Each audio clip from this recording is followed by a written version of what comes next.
Hey guys, welcome to another video. This is Rimworld, and today I'm putting together a tips video for beginners and intermediate players. We're not going to go into the more detailed side of titles and missions. We can look at the core game. Zones are really important in this game. If you click down on the left hand button, Architect, you'll see the word zone. Here you can control your zone areas, but the most important thing here is the expand allowed zone. If you click on that, you can see it shows you your home. Now that is your basic blue zone, and that is where you've built. Whenever you build anything, it extends out your home zone. Don't forget that, because your characters will react to anything that happens in that home zone, such as fires. And on that tab as well, you have any zones that you've actually made and named. So I have base here. Now we're early stages with this particular game, but you can see I've created a base zone within the perimeter walls of the actual base. So this is like a safe zone, and I will have my characters rush to this zone, and you can do that by going to schedule, and there you'll see your areas, your base and home there, and you can restrict your characters to these zones. Currently they're unrestricted. You can manage areas and add new areas. I will be doing that. And you can also do this in the zone section. If you go to expand allow zones, you can click on manage areas and it brings you up to that as well. This is really the best way of moving your people into a specific space out of trouble generally. And you may get, for example, fallout. You want to keep your players inside, your little characters inside. You can set a zone so they just stay inside, for example. Or your animals can also be assigned to bases or zones. You can see here. You can keep your animals in that zone, and that stops them from being attacked or, threatened if there's any signs of danger. Mood is a really important thing in the game. Your characters need to be considered all the time. Now, if we go to Hornet here, we can have a look at his needs. If you click on the little character himself, you get these tabs at the bottom, and needs is something that I will check very regularly. Now you can see here he has a number of bonuses. Low expectations, spacious interior, that type of thing has helped him, so you get these green numbers. But there are also some downsides here. Let's have a look at some of the key elements that might affect mood that you need to keep an eye on in early game. Now, if your players see a corpse, it can be quite distressing for them, and they get a big mood negative. And that quickly affects them and can actually push them over the edge. So what you need to try and do is make sure you have some graves nearby, such as these babies up here, and whenever you get a corpse or a dead person around, just bury him. So the next time, and we've just had an attack, so the next time these guys wake up, they're going to be burying these guys in those graves up the top there. One of the hidden elements of the game that really affects the characters' moods is dirt. Now, it's not immediately obvious here, is it, that these floors are dirty. On the lighter tile, the limestone tile, you can see the dirt, but on the granite, it's not so clear. But this really does get on their nerves. Now, the way you can really see this is if you go to the bottom right-hand corner of your screen, you'll see there's a little head and shoulders. You can click that, and it's the toggle the beauty display. Now, when that goes on to a tick, it gives you numbers. Now, it's quite staggering, really. When you look at this, right, we're looking at these little rooms, these little bedrooms. The tiles that are clean have a beauty value of 1. But the tiles that are dirty have a -14 effect to the overall appearance of this space. And that is absolutely staggering in my mind. So you've got to be very careful. And the way you can get around this is if you set some of your guys to do some cleaning and restrict them to one of the zones where it needs cleaning, basically. Another really kind of overlooked aspect to mood is if we go on these little characters here, if you go to their gear. Now, if this falls below 50%, you get a little warning on the right hand side that says tattered apparel. Now that means that the clothing they're wearing has holes, it's worn, it's not very nice, it might not be very comfortable, and that has a knock-on effect to their mood. So keep an eye on that. Basically, you will need to make them force drop that item, and often actually they will persist in wearing tattered apparel. And what I do is I walk them out and I will have them drop it somewhere in the open, and it will gradually deteriorate. Or you can actually set, if you have an incinerator, you can burn apparel that goes beneath a certain quality. But that's more advanced games, and you can get used to that later on. Another thing that affects mood is the quality of the items in that space, in a space. And when the colonists are surrounded by items that look beautiful, they feel better. If we look at these armchairs here, for example, this one is good quality and this one over here is poor quality. If we click the head and shoulders beauty toggle, you'll see that the poor one has a value of 4 and this good chair has a value of 9.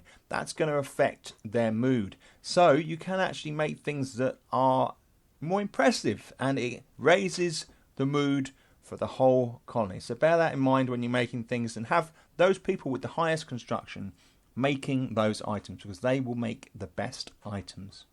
Another aspect you need to consider is if you click on an item in a room, it will give you a overview in the bottom left hand corner of that space. So if we go to this kitchen area here, click on one of the items, you have to select an item in that space. It gives you an overview for the quick kitchen. So this is awful -73. That means that when they're cooking, it's dirty and they're working in an ugly environment. Now, you don't really want that, because it affects their mood. It can actually affect the quality of food that they're making. And so you've got to be careful. They will then register that they're working in awful spaces. And that then, again, brings the mood down, as you can probably expect. If we go up to this room up here, we have a dining room, because it's got the table in. It's awful -13. Now that will go up much higher if we clean it in there. You can see it's just all that dirt that we were looking at before. Another nifty little tip for mood is that if you can have your characters bonding with an animal, it really helps. Now, it adds 5 to their mood, which is a nice handy bonus. So if we go to Gobo up here, he has he's Pavlov's master. He's bonded with the animal and he gets 5 points for that, which is really cool. But Sarah is bonded with 2 animals as the master of Anastasia and Marina, and that means that he gets a +10 bonus to his mood. So that's really handy. Of course, the downside to that is if those animals die, they get a negative for a period of time. So just bear that in mind. Let's have a look at the Work tab. Click it at the bottom of the screen. Gives you a list of all the people in your colony. On the top left hand corner, there's a manual priorities tick box. Click it, and it will reveal the numbers in all the skills next to your characters, and you can see the names of the skills and what is considered to be higher and lower priority for those particular abilities. Firefighting is number 1. The base goes on fire. That is top priority to put that fire out. But it's not that straightforward. What you have here are some skills that are better, higher, and tend to have the white border, and the worst skills are black or dark, and these represent how good your character is at particular things. Now you can select priorities. You can place 1s for top priority in that particular skill if you want that character to do that, or you can place 4 if it's really low priority, or you can take the number out completely and that character will never do that particular skill for the colony. And in that way you can manage who does what and who does it first, and whether the things that you need to do at the time are prioritized. So it might be that you need to do more mining, so assign more people to mining.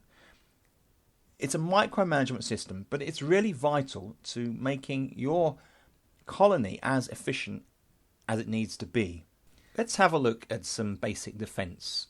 So in the beginning, you will definitely be able to build traps. Every setting allows for that.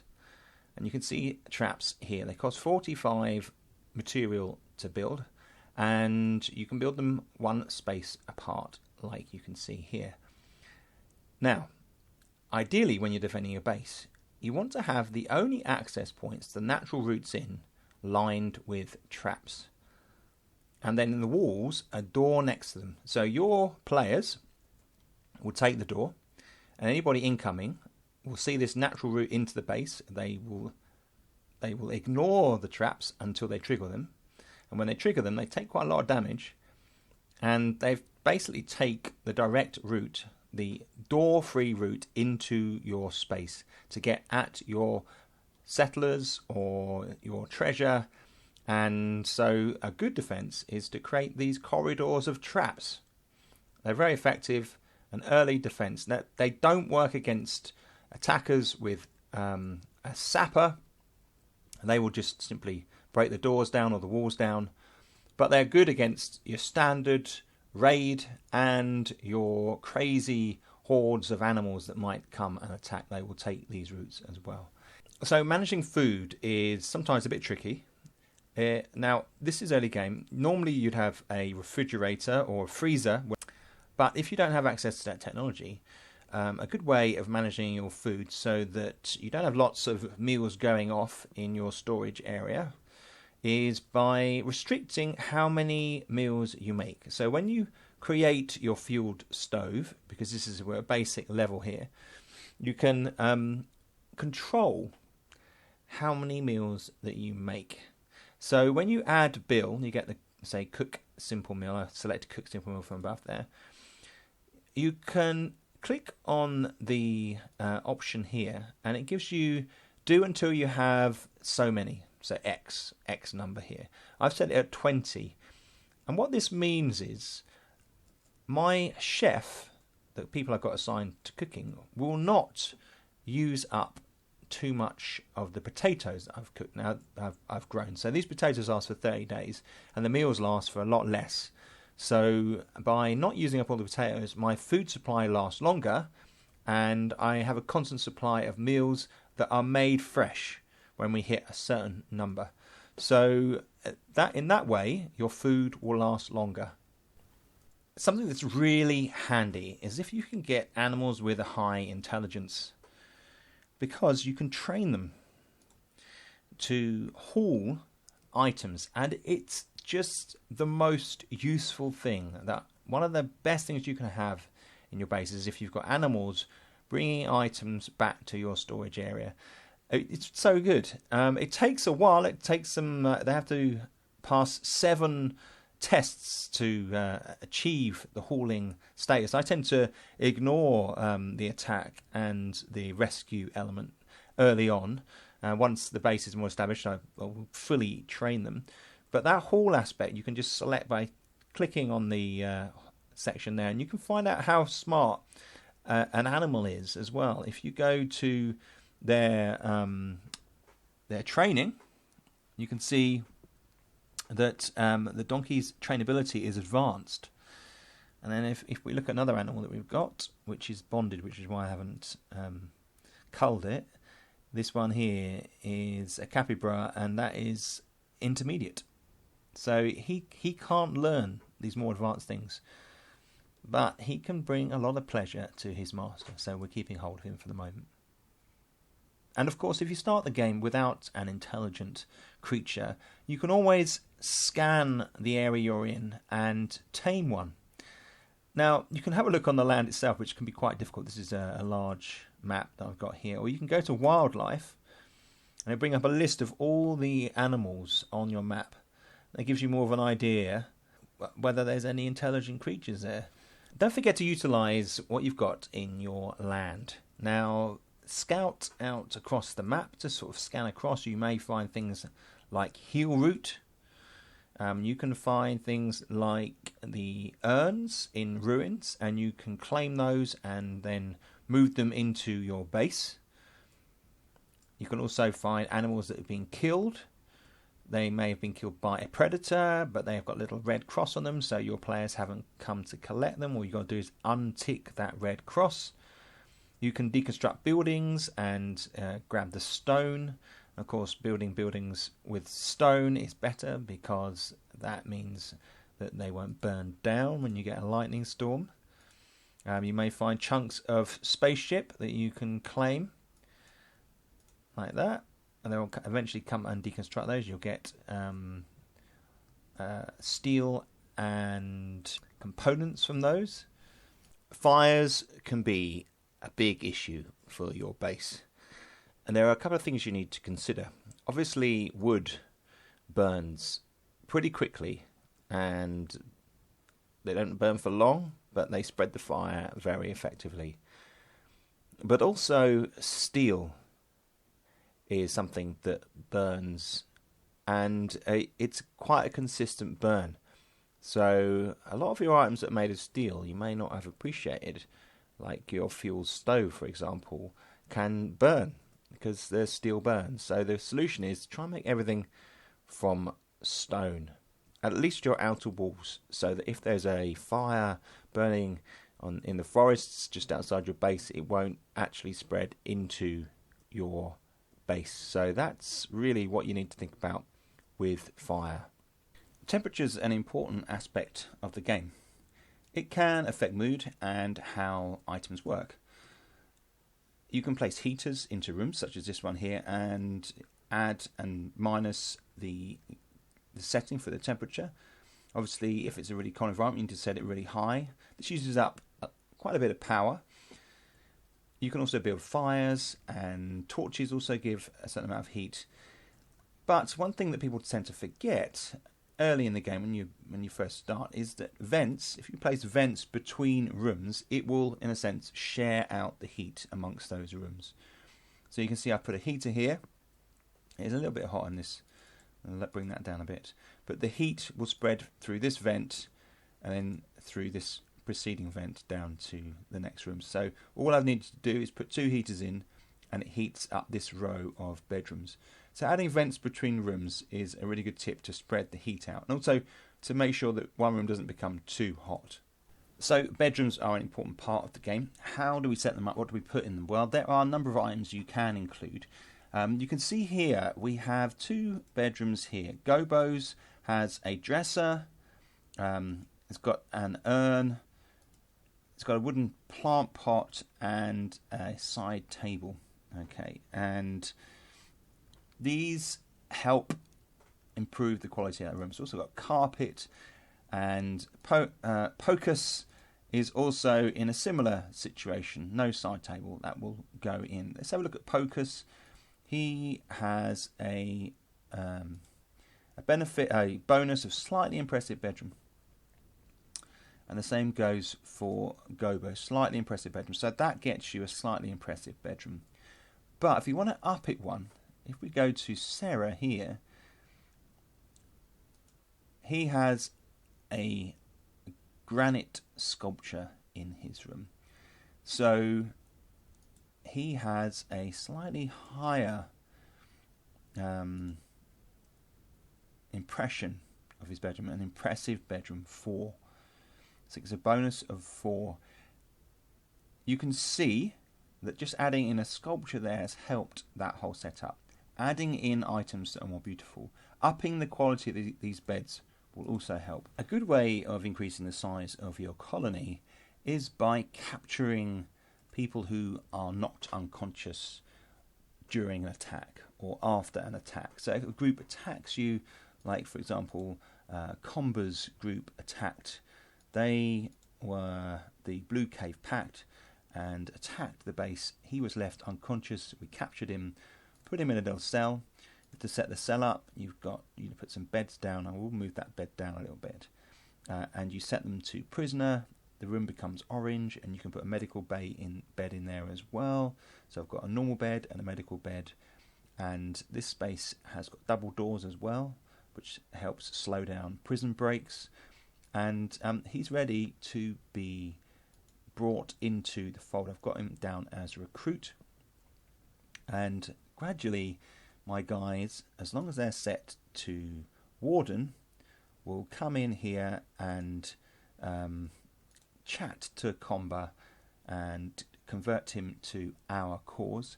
I have also set up a bedroom here. You can see this one down is unowned. It's all ready for him, so he gets a good start into the base and he's not just sleeping on the floor in some random room. You will start the game with a certain amount of money, but pretty soon you want to buy more things, you need more money. Early game, there are a couple of tips. And obviously, by killing things, you will get leather. You can sell that on. If you have a skill of 8 or higher, you could grow heel root. You can see this crop here. You'll get a big harvest from that. And because it's a fairly basic resource, you can sell it to quite a few people who come by, which is an important thing to remember, because not all products can be sold to everybody who wants to sell you things. So you've got to think about that. Heel root's a pretty good one. You can also construct furniture. Now, if you've got guys that have fairly high construction, they'll make good furniture, and you can uninstall it, and it appears like this on these like pallets. A kind of smaller image of the furniture. You can see here's a fueled stove, and this is a stool. Now, if you're able to make good quality products, you can then sell those to some merchants who come by. Look out for bulk goods traders. They will buy a lot of the basic things like the leftover bits of leather and quite a lot of the sandstone blocks and things like that. Think about making yourself some money, because what it allows you to do is buy better products, better weapons, and things that are better for recreation, like TVs and things like that. So think about where your money's coming from. Consider having a range of different power supplies. For example, we have solar generators here. Obviously these are great until you get an eclipse when they stop working. The wood fire generator is a good backup. If you keep one of those going, then it will provide you with a certain amount of power for your colony, even when other things fail. And wind power, wind turbine, is a handy thing to have as well for the eclipse factor.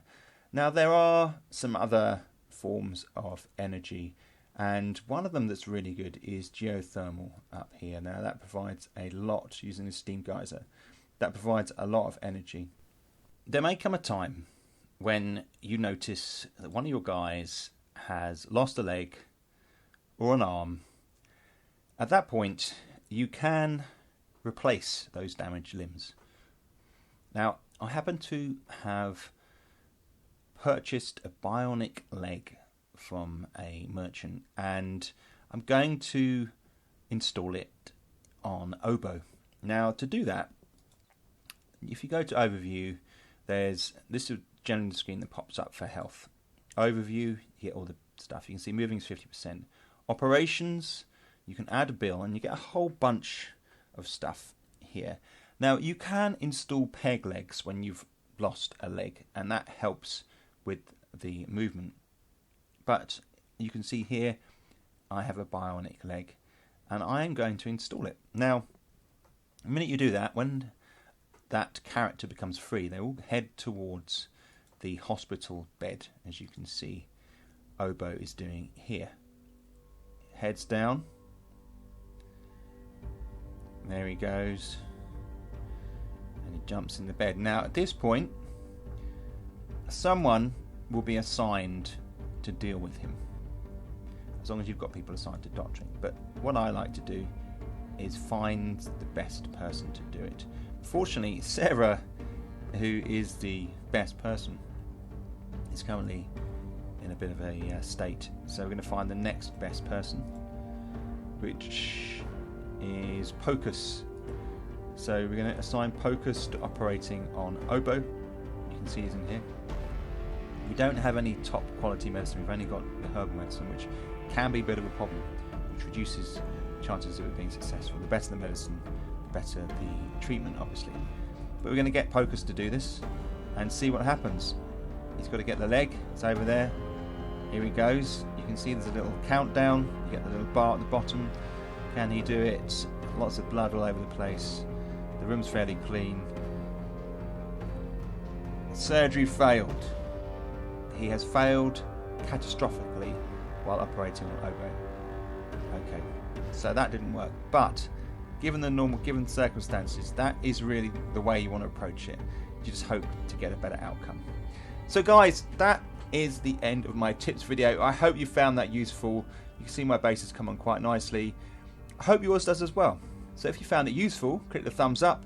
If you've got any questions, add them in down below. And if you haven't subbed already, it'd be awesome if you could. And don't forget to click the bell so you get notifications. So guys, thanks again for watching, and I will see you in another video very soon.